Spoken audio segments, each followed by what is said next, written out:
ube careful umjonge lo muntu ukushumayezayo, lo muntu ukushumayelayo uphile iphimpilo. Noba usecaweni yakho oyithanda kangakanani, noba kushumayela abantu ku YouTube but lo muntu ukushumayezayo uphile iphimpilo. So ufunda kuncwadi yokumkane chapter number 2 verse number 9 sive, because ikhona possibility yoba lo muntu ukushumayezayo angakushiya nespirit esikuye. Now ngabe willing na ukufuma ukuphila lempilo iphilwa kulo muntu ukushumayezayo. Verse number 9. Verse 9. Verse 9. Yes. Besakuba bewelile ke uEliya ubuze kuElisha wathi, khawutsho yintoni ofuna ndikwenzele yona phambi kokuba ndahlukaniswe nawe. Now uElisha udibana noEliya. uEliya usiwa kuElisha. Now bahamba uhambo bobabini bekhonza uThixo. Now uthi ke ngoku uEliya ebuza uElisha, yintoni ofuna ndikwenzele yona phambi koba mna nawe sahlukane?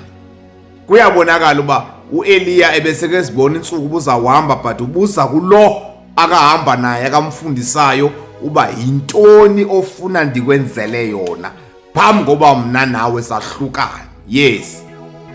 uElisha waphendula wathi, mandizuze isabelo esiphindiweyo somoya wakho. Mandizuze isabelo esiphindiweyo somoya wakho. Cela unifundele kwesilungu. Mandizuze isabelo somoya wakho ngokuphinda-phindeneyo. Ingabe uwilling kangakanani ukufumana umoya kulo muntu ukushumayezayo? Ingaba lempilo akayiphilayo nxa ungaba lola hlobo ungaba happy na? Ingabe ifamily yakho nxa inokuphila lempilo iphilwa ngumshumayeli okushumayezayo unga happy na? Uthethe uElisha kuEliya, seke mbonile impilo akayiphilayo, seke mbonile izindlela akenza ngayo, mandizuze izahlulo ezibini zomoya wakho. Yes, verse number 9.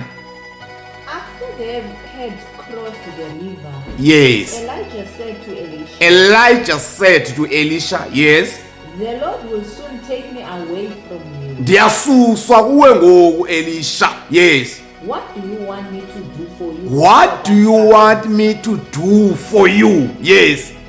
Elisha replied, Aye.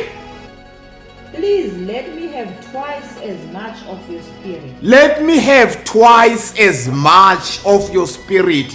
Njengoba ubona uma lo muntu lona unespirit sokuthanda imali, unespirit sokuzonda abantu, unespirit sokukhohlakala, unespirit sokuthanda amankazana, unespirit sokukhoso, unespirit esibi. Esi spirit sekuye ungasifuna nasibe kuwe. Lo muntu submita kuye.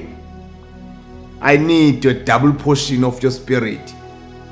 Now kuyo nto yonke bazalwane kudingeka sixwayiseke silumke. Ingaba lo muntu ukushumayeza because ikhona ipossibility yokuba lo muntu ushumayela imikhuba yakhe ingehlela kuwe nefamily yakho. Ewe ndiyavuma uyayithanda icawe yakho, uyabathanda abazalwane ohamba nabo, uyayithanda. Now abafika iconfuse ekhona kakhulu kuba ingathi ngupick and choose lento yalomthetho noGrace.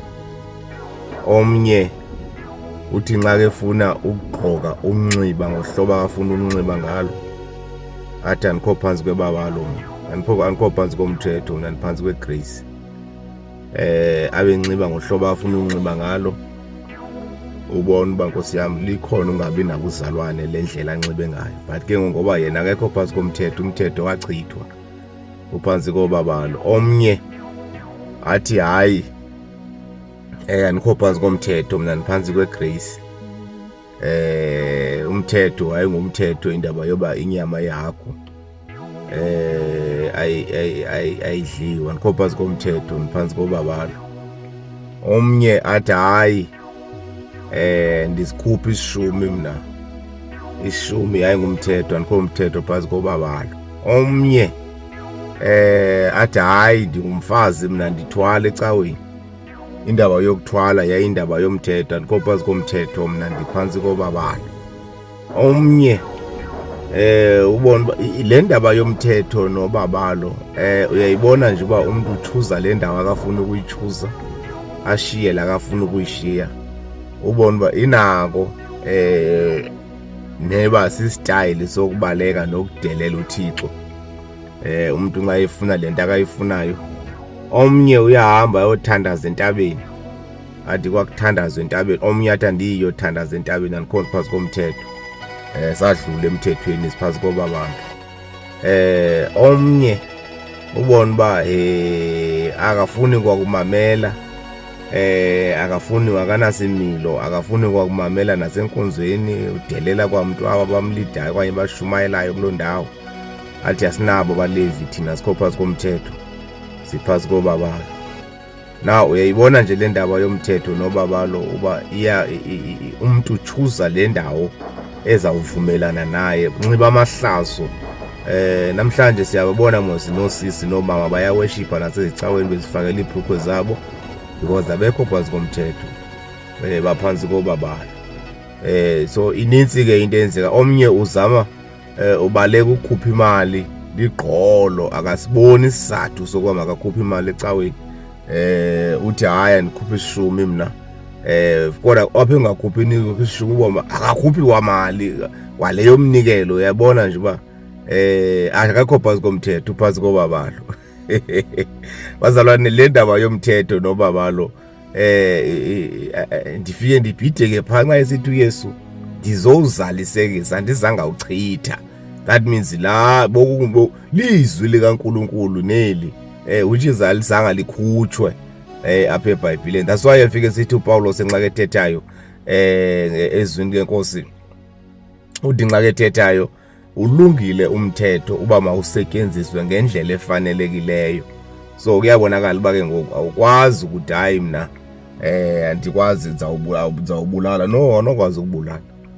So iyabonakala nje uba abantu nxa befuna ukudelela uThixo befuna ungamamela uThixo bazenzela unotha bathi abakho phantsi komthetho baphansi kobabalo. Xa befuna ukwenza into ezingamahlazo nayo yonke nje lento esiyibonayo isenzeka namhlanje evangelini bathi abakho phantsi komthetho baphansi kobabalo. Yeyona nto ofuneka mntana kaThixo before ube ubalekela kuloo vesi ujonge impilo yakho uba ndingaphelela phi xa unokwenzeka. Kule nto yam ndingakho phantsi komthetho ndiphansi kobabalo olu babalo ndikulo lundusaphi